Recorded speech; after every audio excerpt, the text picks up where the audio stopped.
Good morning students. आज हम लोग साउंड चैप्टर में तरंग के बारे में डिटेल्स में पढ़ेंगे। पिछले क्लास में हम लोगों ने वेव के बारे में पढ़ा कि वेव दो तरह की होती हैं, अनुप्रस्थ और अनुदैर्ध्य। अनुप्रस्थ यानी कि ट्रांसवर्स और अनुदैर्ध्य यानी कि लॉन्गिट्यूडिनल। अब हम यहाँ पर अनुप्रस्थ तरंग और अनुदैर्ध्य तरंग की डिटेल्स में पढ़ेंगे कि वो कैसे उत्पन्न होती है और उसमें क्या क्या गुण होते हैं। सबसे पहले देखिए अनुप्रस्थ तरंग। अनुप्रस्थ तरंग को अगर समझना है तो हम क्या समझ सकते हैं, एक हुक से मान लीजिए एक रस्सी है या एक धागा है जिसे हम हाथ से पकड़कर ऐसे ऊपर नीचे इस तरह से हम हिला रहे हैं। जब ऐसे ऊपर नीचे इसे हम कंपन देंगे तो ये कुछ इस तरीके से गमन करेगा, इस तरह से वो रस्सी में हम देखेंगे। तो तरंग किस दिशा में जा रहा है, क्योंकि हमने इधर से किया तो यहाँ से स्टार्ट होकर तरंग इस दिशा में जा रहा है, तो ये तरंग की दिशा है। और ये क्या है, उसका विस्थापन है। जितना अधिक से अधिक विस्थापित हो रहा है यही क्या कहलाता है, हम लोगों ने पढ़ा कोई कंपित वस्तु जितना अधिक से अधिक विस्थापित होती है उसे हम लोग क्या कहते हैं, आयाम कहते हैं। तो ये है आयाम, एम्पलीट्यूड। तो अगर इसे ए कहेंगे, एम्पलीट्यूड को हम लोग ए कहते हैं।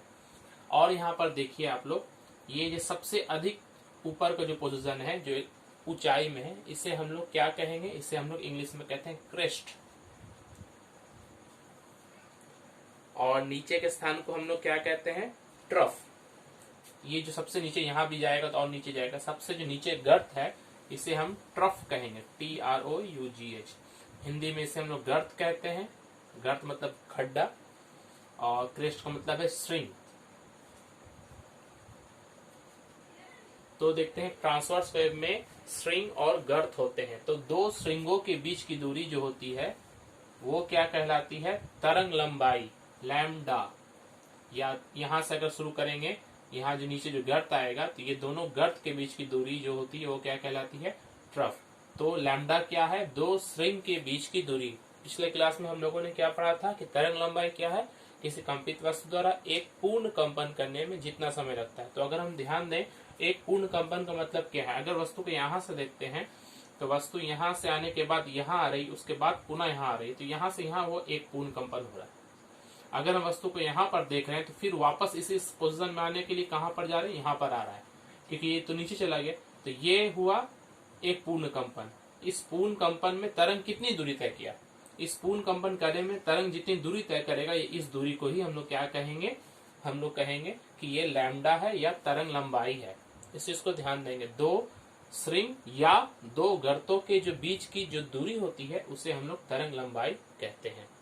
ओके। अब ये अनुप्रस्थ तरंग, ये जो हम देख रहे हैं, ये कहाँ कहाँ उत्पन्न हो सकती है, किस तरह के माध्यम में उत्पन्न हो सकती है। तो अनुप्रस्थ तरंग जो है वो केवल ठोस माध्यमों में उत्पन्न हो सकती है।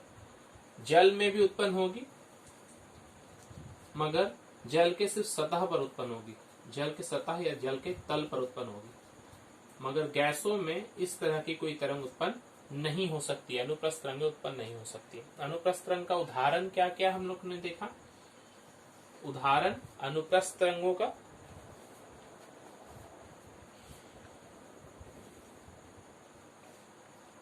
सितार, गिटार।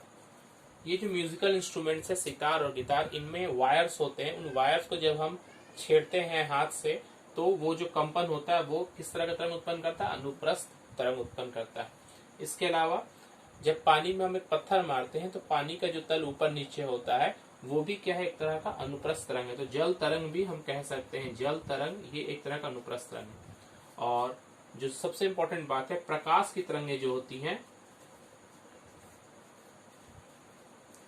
लाइट वेव्स, वो भी अनुप्रस्थ तरंग है, मगर उनमें कुछ स्पेशल बात भी हम लोगों को है जो कि अभी हम लोगों को इस चैप्टर में नहीं है। मगर पर याद रखेंगे प्रकाश तरंगे एक तरह के अनुप्रस्थ तरंगे हैं।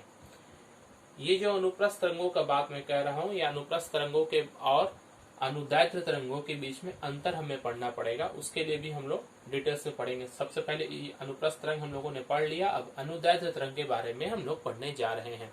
अनुदैर्ध्य तरंग को अगर पढ़ना है तो इसको छोड़कर सिर्फ यहाँ पर ध्यान दें। अनुदैर्ध्य तरंग, जैसे कि स्पीकर या साउंड आपको समझ में आ ही रहा है, तो साउंड जो है वो एक तरह का अनुदैर्ध्य तरंग है, जो हम लोगों को डिटेल्स में पढ़ना है। साउंड अनुदैर्ध्य तरंग है।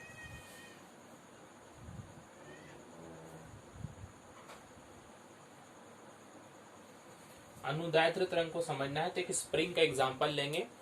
एक स्प्रिंग में हम लोग देखते हैं कि अगर एक स्प्रिंग को हम लोग एक भार के द्वारा उसको झुला देते हैं किसी दीवार के सहारे, यहाँ पर देखिए दीवार ये बनाया गया, दीवार के सहारे, तो और स्प्रिंग को अगर हम एक खिंचाव दे देंगे तो ये ऑसिलेशन करने लगेगा, मतलब ये कंपन करने लगेगा।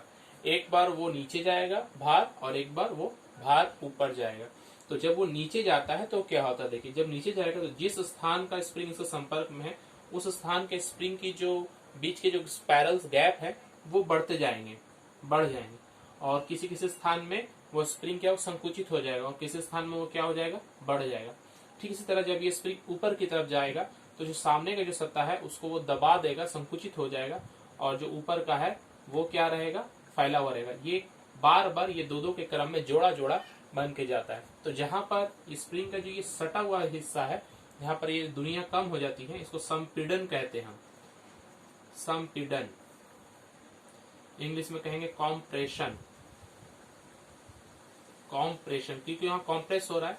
और जहां पर ये दूरियां बढ़ रही हैं उसे हम लोग क्या कहते हैं, उसे हम लोग कहते हैं विरलन, इंग्लिश में कहते हैं रेयरफैक्शन।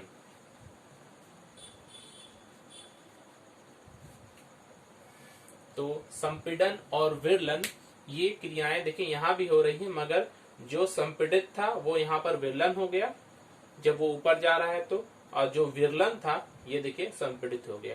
तो एक ही स्थान का जो स्प्रिंग है वो कभी संपीड़ित होता है और कभी विरलित होता है, यानी कि कभी वो दबेगा और कभी वो है, तो ये एक तरह से कंपन करना चालू करेगा। तो ये कंपन को ही हम लोग एक तरह का अनुदैर्ध्य तरंग कह सकते हैं, क्योंकि अनुदैर्ध्य तरंग में क्या होता है, संपीड़ित होता है और विरलन होता है। ठीक, तो इस अनुदैर्ध्य तरंग को हम लोग साउंड वेव्स के रूप में जानते हैं। साउंड वेव्स को हम लोग क्या कहते हैं, अनुदैर्ध्य तरंग कहते हैं। तो एक एग्जांपल ले रहा हूं, स्पीकर है, स्पीकर से साउंड निकल रहा है, तो ये सामने पूरा हवा है, उस हवा को देखिए मैंने विभिन्न स्तरों में बांटा है। सबसे पहले जहां पर साउंड जो स्तर ग्रहण करेगा, हवा का जो सामने का जो स्तर है उस पर वो दबाव डालता है ना, स्पीकर से जो ध्वनि निकलती है उस पर दबाव डालती है, तो ये संकुचित कर देगा कुछ में, यहाँ का घनत्व और दबाव अधिक हो जाएगा, तो यहाँ पर एनर्जी आ गया। तो इस ये सतह को हम लोग क्या कहेंगे, इस सतह को हम लोग संपीड़न कहेंगे। यहाँ पर देखिए संपीड़न और यहाँ पर देखिए संपीड़न। तो ये क्या है, संपीड़न, इसको मैं शॉर्ट सी से लिख रहा हूँ। और जिस जगह में ये हवा फैला हुआ मतलब नॉर्मल अवस्था में उसे क्या कहेंगे, रेयरफैक्शन। और ये क्या है, कॉम्प्रेशन, और ये क्या है, रेयरफैक्शन। अब साउंड देखिए कैसे गबन करता है। यहां से जब साउंड निकल रहा है तो सबसे पहले सामने वाले स्तर को वो साउंड एनर्जी उसे वो ग्रहण कर रहा है। अब जब ये साउंड एनर्जी ग्रहण कर रहा है तो इस पर दबाव अधिक पड़ेगा, तो ये क्या करेगा, क्योंकि हमने पहले ही बताया कि अनुदैर्ध्य तरंग में क्या कंपन राइट लेफ्ट ऐसे ऐसे गमन करते हैं, तो ये राइट लेफ्ट गमन करेगा, तो ये अपना ऊर्जा सामने वाले स्तर जो कि पहले विरलन में था उसे वो दे देगा, और ये अपनी नॉर्मल अवस्था में जैसा है वैसे ही आ जाएगा। अब उसके बाद फिर ये जब ऊर्जा ले लेगा तो ये पूरा घना हो जाएगा और फिर ये इसको ट्रांसफर करेगा, और फिर इस तरह से ये चलते जाएगा और ये क्रिया बार बार होते रहेगी जब तक कि हमारे कानों तक ना पड़ जाए। कान पे जब पहुंचेगा तो ये मान लीजिए ये हमारे यहाँ पर कान अगर हम रखते हैं तो ये जब ऊर्जा है तो ये हमारे कानों को जब ऊर्जा देगी तो इसके बीच का गैप बढ़ जाएगा, यानी कि यहाँ का घनत्व तो फिर कम हो जाएगा, दबाव कम हो जाएगा। तो इसे अगर हम लोग एक ग्राफ के द्वारा अगर समझना चाहे तो कैसे समझेंगे, तो देखिए y एक्सिस में घनत्व या दबाव, चाहे घनत्व बोलिए या यहाँ पर दबाव बोलिए, और ये है दूरी, तरंग के चलने की दिशा। जिस स्थान पर कॉम्प्रेशन हुआ है उस स्थान पर घनत्व बहुत अधिक रहेगा या दबाव बहुत अधिक रहेगा, तो ये ऊपर में देखिए। और जिस स्थान पर विरलन है उस स्थान पर घनत्व और दबाव बहुत कम होता है, नॉर्मल से भी कम। ये देखिए ये बीच का ही नॉर्मल है सॉरी। तो ये सबसे जो नीचे आ रहा है ये क्या बता रहा है, हम लोगों को विरलन बता रहा है, और यहाँ पर फिर से उसी तरह से कॉम्प्रेशन फिर विरलन। तो एक कॉम्प्रेशन और एक रेयरफैक्शन को मिलाकर एक पूर्ण कंपन होता है। तो वस्तु यहाँ से यहाँ पहुंचने में एक पूर्ण कंपन करेगी, जिससे कि हम लोग लैम्डा या तरंग लंबाई कहते हैं। और ये इसका जो मैक्सिमम दूरी जा रहा है यहाँ पर घनत्व है या दबाव, यही इसका आयाम कहलाया जाएगा। समझ में आया साउंड किस तरह से ट्रेवल करता है।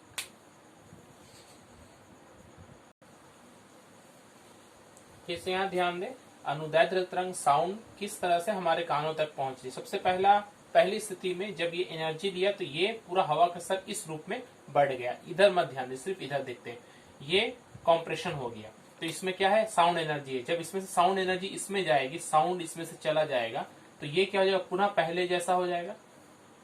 और ये चूंकि एनर्जी ले लिया है तो ये पूरा घना हो जाएगा, मतलब संपीड़ित हो जाएगा। अब सेकंड केस में यहां पर ऊर्जा आ गया है, ये तो पहले जैसा है, अब तो ये उसी तरह रहेगा। और ये ऊर्जा जब इसको ट्रांसफर करेगा, ये सामने वाले को, क्योंकि सामने क्या था अभी इस रूप में है, देखिए अभी यहाँ पर ये इस रूप में है।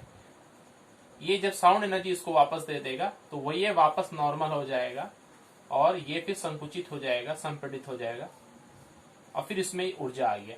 तो जब हवा के जिस स्तर में साउंड एनर्जी आ रहा है वो संपीड़ित हो रहा है, और जब उसमें से एनर्जी दूसरे में चला जा रहा है तो वो वापस पुनः अपने पहले वाली अवस्था में, यानी कि विरलन अवस्था में आ जा रहा है। ठीक है, विरलन कब होता है, जब ऊर्जा देना होता है, और संपीड़न कब होता है, जब ऊर्जा लेता है।